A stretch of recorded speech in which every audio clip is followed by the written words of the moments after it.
హే friends, అందరూ ఎలా ఉన్నారు? అసలు ఎన్నిసార్లు చేయాలి చెప్పండి? వీడియో చేసి చేసి నాకే విసుగుతుంది అనమాట. పోయిన సంవత్సరం కూడా మాట్లాడుకుందాం. పోయిన సంవత్సరం నేషనల్ అవార్డు అనౌన్స్మెంట్ చేసినప్పుడు ఈయన దిక్మాల ఎవరాలరా అనిపించింది. పోయిన సంవత్సరం చూసుకున్నట్లయితే ఉప్పిన మూవీకి బెస్ట్ మూవీగా నేషనల్ అవార్డు ఇచ్చారు. నాకు చాలా అంటే చాలా కోపం వచ్చింది. Bro, Telugu movie bro, respect ఏముంది నేషనల్ అవార్డు ఇవ్వడానికి? అసలు ఆ సినిమాలో ఏముంది మీరే చెప్పండి. ఏమన్నా ఉందా? నిబ్బా నిబ్బి లవ్ స్టోరీ, లాస్ట్లో కాయల్ కటింగ్. ఏదో సినిమా ఓకే, కానీ నేషనల్ అవార్డు ఇచ్చేంత గొప్ప సినిమా అయితే కాదు. నేను మళ్ళీ చెప్తాను, ఆ టైంలో జై భీమ్ సినిమా ఉంది. జై భీమ్ ఎంత మంచి సినిమా భయ్య. మీరు లాంగ్వేజెస్ చేస్తారా మాకండి, మన సినిమా కాదు అది, అవన్నీ వద్దు. కానీ జై భీమ్ ది బెస్ట్ మూవీ అనమాట. అసలు ఎంత బ్యూటిఫుల్గా చూపించారో. అలాంటి సినిమాలకి ఇవ్వకుండా ఉప్పిన అలాంటి సినిమాలకి ఇవ్వదని చెప్పి ఆ రోజుల్లోనే నాకు అనిపించింది అనమాట. వీడియో కూడా చేసుకున్నా. ఓకే, డిజర్వ్ ఎవరంటే అల్లు అర్జున్. పుష్ప సినిమా కోసం చాలా అంటే చాలా కష్టపడ్డాడు. ఆయనకి నేషనల్ అవార్డు ఇచ్చారు. ఇది గ్రేట్ అనేటటువంటి ఫీలింగ్ కలిగింది. కానీ కొన్ని తాల్తుపా సినిమాలు కూడా వాళ్ళైతే ఇవ్వడం జరిగింది అనమాట. అప్పుడు మనం బాగానే చేసుకున్నాం, ఎక్స్పోజ్ అని చెప్పి బయట పెట్టాం. ఆ వీడియోలు కూడా బాగా వైరల్గా మరి. సో ఇప్పుడు చూసుకున్నట్లయితే మళ్ళీ 72 నేషనల్ అవార్డుని అయితే అనౌన్స్ చేయడం జరిగింది. దాంట్లో 9 దాకా మన తెలుగు సినిమాలకు అయితే రావడం జరిగింది. మీ అందరికీ ఒక డౌట్ వచ్చి ఉండొచ్చు, దురంధర్ 1కైనా 2కైనా ఒక్క అవార్డు కూడా రాలా. దానికి గల కారణం ఏంది? కనీసం రావాలి కదా. అరే బీజేపీ కదా రూలింగ్లో ఉంది, సో దురంధర్ అనేటటువంటిది బీజేపీ మూవీ కదా, మరి దురంధర్కి ఎందుకు ఒక్క అవార్డు రాలా? కనీసం యాక్టర్కి రాలా, డైరెక్టర్కి రాలా, మ్యూజిక్ డైరెక్టర్కి రాలా. అరే కనీసం అందులో ఉన్నటువంటి మన రెహమాన్ డెకాయిట్ క్యారెక్టర్ చేసిన ఆయన కానీ ఏదో ఒక అవార్డు వస్తుంది అని చెప్పి ప్రతి ఒక్కరు ఎక్స్పెక్ట్ చేశారు. రాలేదు. అండ్ చావా సినిమాకి కూడా ఏ విధమైనటువంటి అవార్డు రాలేదు. 100% చావా సినిమా చూసిన తర్వాత విక్కీకే నేషనల్ అవార్డు కన్ఫర్మ్ అని చెప్పి ప్రతి ఒక్కరు ఫిక్స్ అయ్యారు. కానీ తనకు రాలేదు. వీటికి గల రీజన్స్ ఏంది? అండ్ చూసుకున్నట్లయితే కొన్ని తాల్తోపా సినిమాలకు కూడా నేషనల్ అవార్డు ఇచ్చారనమాట. అండ్ కొన్ని పెద్ద సినిమాలు కూడా నేషనల్ అవార్డు ఇచ్చారు. కానీ ఇవ్వాల్సిన ప్రాపర్ రీజన్లో వాళ్ళు ఇలా. I'm happy for that. ఇప్పుడు కొన్ని సినిమాలకు వీళ్ళు నేషనల్ అవార్డు ఇచ్చారంటే చాలా అంటే చాలా హ్యాపీగా ఫీల్ అయ్యా. కానీ ఒక ప్రాపర్ రీజన్తో ఇవ్వాలి. అలా ఇవ్వకుండా ఎలా పడితే అలా అయితే మట్టికి ఖచ్చితంగా కాలిద్ది అనమాట. సో ఈసారి నేషనల్ అవార్డు ఏ యాక్టర్ కొట్టిండు అనేటటువంటిది కూడా డీటెయిల్గా నేనైతే మీ ముందు పెట్టేటటువంటి ప్రయత్నం చేస్తా. ది రూల్ 2 చూసుకున్నట్లయితే 2 అవార్డ్స్ అయితే అనౌన్స్ చేయడం జరిగింది. ఫస్ట్ చూసుకున్నట్లయితే best screen play award Sukumar గారికి ఇవ్వడం జరిగింది.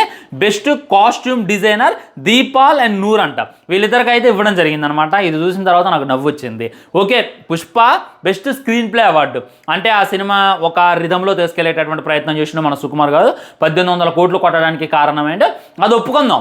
ఆ స్క్రీన్ ప్లేకి ఇవ్వడమైనా సుకుమార్ గారికి ఇవ్వడమైనా నేషనల్ అవార్డు 100% వర్త్. దానికి నేను వంక పెట్టట్లే. కానీ బెస్ట్ కాస్ట్యూమ్ డిజైనర్ అంట. అసలు ఏమున్నాయి అందులో కాస్ట్యూమ్స్ నాకు అర్థం కావట్లా. ఏం డిజైన్ చేశారు మీరే చెప్పండి. అక్కడ మన అల్లు అర్జున్ అన్న ఏంది ఆ చేయి సింబల్ వేసుకున్నందుకు ఇచ్చారా, లేకపోతే ఆ జపాన్లో ఆ షార్ట్ వేసుకొని చేసేటటువంటి ఫైట్కి ఇచ్చారా? అసలు ఏమున్నాయి కాస్ట్యూమ్ డిజైనర్స్ ఏమున్నాయి? నాకైతే ఇంత మట్టిగా ఆ థాటే రాలా. అరే పుష్ప సినిమాలో బట్టలు బాగుంటాయి కదరా అని చెప్పి ఎవడు నాతో అంటం కూడా నేనైతే వెళ్ళా.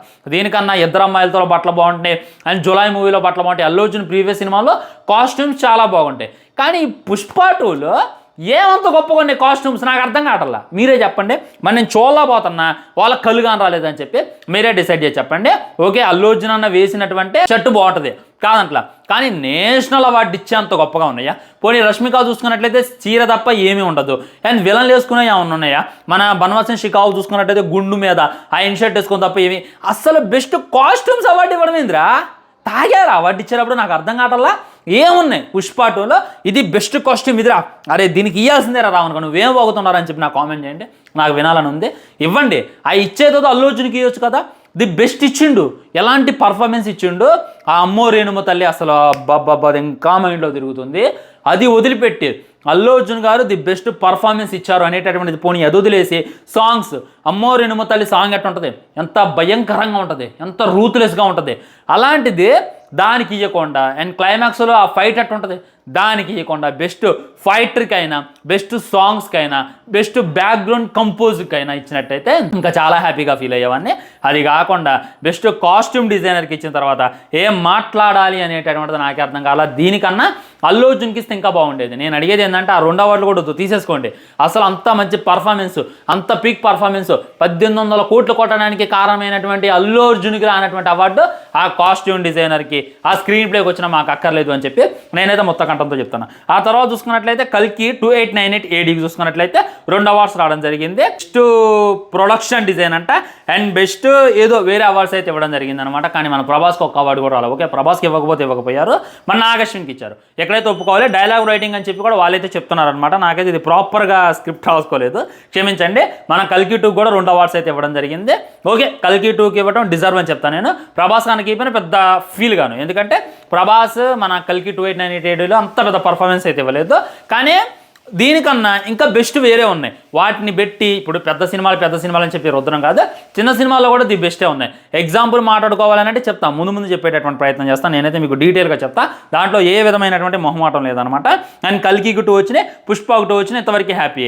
సో బెస్ట్ మూవీ పోయినసారి చూసుకున్నట్లయితే కమిటీ మన ఉప్పిన మూవీకి ఇచ్చారు, అక్కడ నాకు కోపం వచ్చింది. ఇప్పుడు చూసుకున్నట్లయితే కమిటీ కుర్రాల సినిమాకి ఇవ్వడం జరిగింది. మరి బాగుంటుందిలేండి, కమిటీ కుర్రాలు అనేటటువంటిది అంత తీసేసేటటువంటి సినిమా కాదు. చిన్నగా స్టార్ట్ అయ్యి ఒక కులం మొత్తం ఇద్దరు ఫ్రెండ్స్ మధ్య జరిగినటువంటి రచ్చనే ఒక మొత్తం ఫ్రెండ్స్ మాట్లాడుకోకుండా చేసినటువంటి రచ్చలాగా చాలా నీట్గా చేసేటటువంటి ప్రయత్నం చేశారు.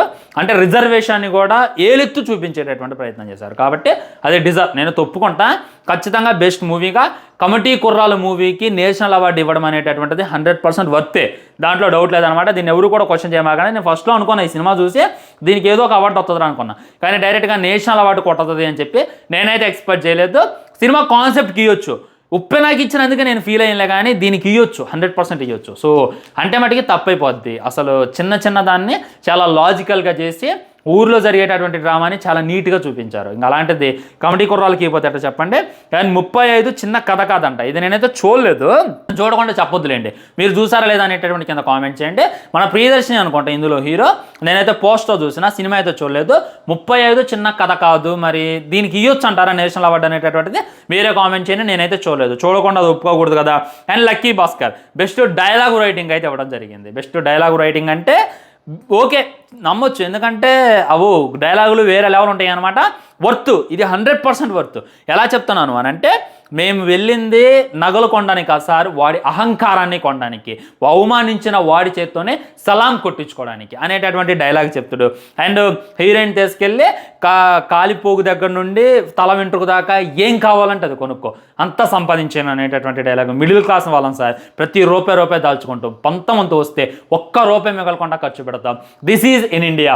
మన వస్తువు కావాలంటే డబ్బుతో కొనుక్కోవాలి, అదే వస్తువు అదే మర్యాద కావాలంటే అదే డబ్బు మన ఒంటి మీద కనపడాలి అని చెప్పి చెప్పడమైనా అన్నీ కూడా ఎపిక్ డైలాగులే. అసలు ఒక్కొక్క డైలాగ్ ఒక విధంగా ఉంటుంది. Best dialogue writing lucky Bhaskar కూడా ఇవ్వచ్చు అనమాట. నేనైతే దాన్ని క్వశ్చన్ చేయదలుచుకోలేదు. అండ్ మీ కామెంట్ ఏంటి అనేటటువంటిది తెలియజేయండి. లక్కీ భాస్కర్ వర్త్ అంటారా, దాని వర్త్ కాదు అన్నారంటే మీకు సినిమా చూడటం రాదన్నట్టే. నాకు బాగా సాటిస్ఫై చేసినటువంటి సినిమా లక్కీ భాస్కర్. ఆ డైలాగులు కూడా చాలా బాగుంటాయి. దుల్కర్ సల్మాన్ యాక్టింగ్ కూడా పీక్స్లో ఉంటుంది. లక్కీ భాస్కర్ జోన్లో అయితే ఉంటారు అనమాట, దాని గురించి డిస్కషన్ చేయాల్సిన అవసరం లేదు. ఆ తర్వాత ఆమ్రాన్ మూవీకి 3 అవార్డులు ఇవ్వడం జరిగింది. తమిళ నుండి వచ్చింది. బెస్ట్ డైరెక్టర్ అవార్డు అంట, బెస్ట్ మ్యూజిక్ డైరెక్టర్ అవార్డు అంట, బెస్ట్ ఎడిటింగ్ అవార్డు అంట. ఒక అవార్డు ఇవ్వచ్చుగా, అసలు సినిమా మొత్తానికి కలిపి ఒక అవార్డు ఇచ్చినా నేను ఫీల్ అయ్యాను కాదు. ఓకే, ఆ రియల్ స్టోరీని చాలా అంటే చాలా నీట్గా మన ముందు పెట్టేటటువంటి ప్రయత్నం చేశారు, ప్రజెంట్ చేసేటటువంటి ప్రయత్నం చేశారు. అలాంటి సినిమాని ఎవడు కూడా వంక పెట్టాడు. కాకపోతే బెస్ట్ డైరెక్టర్ బాగానే ఉంది. మ్యూజిక్ డైరెక్టర్ నాకు అందులో అంత పెద్ద మ్యూజిక్ ఉందని చెప్పి ఆగేది అనిపించలేదు. బెస్ట్ ఎడిటింగ్ ఏముంటుంది, చాలామంది తిరిగి వచ్చిన తర్వాత ఎడిటింగే బాగాలేదని చెప్పి చాలామంది కామెంట్ చేశారు. సో ఆమ్రాన్కి ఒక అవార్డు అయితే డిజర్వ్ అని చెప్తా. 2-3 అవార్డు ఒకే సినిమాకి ఇవ్వడం అనేటటువంటిది, దీని మీద మీ కామెంట్ కూడా తప్పకుండా కింద తెలియజేసేటటువంటి ప్రయత్నం చేయండి. అండ్ బెస్ట్ యాక్టర్ పోయినసారి చూసుకున్నట్లయితే మన అల్లు అర్జున్కి ఇవ్వడం జరిగింది బెస్ట్ యాక్టర్గా నేషనల్ అవార్డు. ఈసారి చూసుకున్నట్లయితే మనం మమ్ముట్టికి అయితే ఇవ్వడం జరిగింది. నేనైతే ఆయన ప్రీవియస్ సినిమాలు ఏం చూడలా, ఆయన అఖిల్లో ఆయన యాక్టింగ్ చూసే ఏముంది ఆయన యాక్టింగ్ అనేటటువంటి ఫీలింగ్. ఓకే, డైరెక్ట్గా ఆయన ఫుల్ మూవీస్లో యాక్టింగ్ బాగుంటుంది అని చెప్పి మీరు అనుకోవచ్చు. కాకపోతే మమ్ముట్టి గారికి ఎందుకు ఇచ్చారంటే ఆయన స్టార్డమ్ని పక్కన పెట్టి ఎలాంటి పాత్రలో అయినా సరే లీనమైపోయి యాక్ట్ చేయగలరు అనేటటువంటి నమ్మకం వాళ్ళకు ఉందంట. అందుకే మమ్ముట్టి గారికి బెస్ట్ యాక్టర్ అవార్డు అయితే ఇవ్వడం జరిగింది. అండ్ బెస్ట్ తమిళ్ మూవీగా రాయణ మూవీకి ఇవ్వడం జరిగింది. ఇది నాకు ప్యూర్ డిసప్పాయింట్మెంట్. అవి మాకు కళ్యాణ కాకులు పొడిచినాయా. మీకు మహారాజా సినిమా గుర్తు రాలేదా, కాన్ రాలేదా? మన విజయ్ సేతుపతి ఎంతో బ్యూటిఫుల్గా ఉంటుంది, ఎంతో యూనిక్గా ఉంటుంది, ఎంతో ట్విస్ట్లు ఉంటాయి, ఎలా కట్టిపడేస్తారు, ఎంత ఎమోషనల్ ఉంటుంది. అలాంటి సినిమాను వదిలిపెట్టి సరే అది వదిలేయండి. సత్యం సుందరం మన కార్తీక్ దాను మన ధ్రువ మూవీ విలన్ ఉంటుంది అనమాట, అది ఎంతో బ్యూటిఫుల్గా ఉంటుంది. అరే ఎంత బెస్ట్ సినిమాస్ అన్నిటిని వదిలిపెట్టి రాయణ మూవీకి ఇవ్వడం ఏంది? రాయణ మూవీ నాకు నచ్చదు భయ్యా, మీరు ఎన్నేం చెప్పండి. నేను వెళ్ళి డెడ్ స్లీప్ వేసిన ఫుల్ నిద్ర వచ్చింది. మరి తర్వాత చూసి బాగుంది అన్నారు. ఏముంటుందిరా బాబు ఆ సినిమాలో, ఏముంటుందో. కానీ దానికి బెస్ట్ తమిళ్ మూవీగా దానికి అవార్డు ఇవ్వడం అనేటటువంటిది, అది కూడా దానికి అంత అర్హత లేదు అనేటటువంటిది నాకున్నటువంటి గట్టి ఫీలింగ్ అనమాట. ఇది అనమాట. అండ్ దురంధర్కి చావాకి ఎందుకు రాలేదని అంటే, ఇక నేషనల్ అవార్డు ఇస్తే డైరెక్ట్గా ఇది బీజేపీ సినిమానే అని చెప్పి 100% ఫిక్స్ అవుతారని చెప్పి వాడు రెండింటికి కూడా ఇవ్వలేదనమాట. కానీ అవన్నీ పక్కన పెట్టినట్టయితే ఇవ్వచ్చు, మన రణ్వీర్ సింగ్కి ఇవ్వచ్చు. మేరీ ఘర్ మే ఘుస్కే మేరీ మైమన్ కో మారేగా క్యా అని చెప్పి ఇవ్వచ్చు. ఆయనకి ఆ ఇన్ అవార్డు ఇచ్చినా తక్కువే. అండ్ చావా మూవీలో విక్కీ కౌశల్ కూడా పర్ఫార్మెన్స్ ఇచ్చి పడేసిండు, దాన్ని కూడా ఇవ్వచ్చు. ఎందుకు ఇవ్వలేదు అనేటటువంటిది నేను మీకు చెప్పా కదా. ఇది ఫ్రెండ్స్ నేషనల్ అవార్డు గురించి మాట్లాడుకుంటే దీని మీద మీ కామెంట్ కూడా తెలియజేయండి. 9 అయితే ఈసారి మన సినిమాలకు రావడం జరిగింది. ఒకప్పుడు మన సినిమాకు ఒక్కటి రాలా, కానీ ఇప్పుడు 9 రావడం అనేటటువంటిది గ్రేటే. కానీ ఈ పుష్ప 2లో అల్లు అర్జున్కి ఇవ్వకపోవడం, కల్కిలో ఒక్కటే నన్ను డిసప్పాయింట్ చేసింది. అల్లు అర్జున్ కూడా ఇచ్చినట్టయితే బాగుండేది. ఉంటా మరి ఛానల్ని సబ్స్క్రైబ్ చేసుకుని వీడియో లైక్ చేయాలి, షేర్ చేయండి. తర్వాత ఇంకో మంచి టాపిక్ వెళ్తాం. బాయ్, నమస్కారం.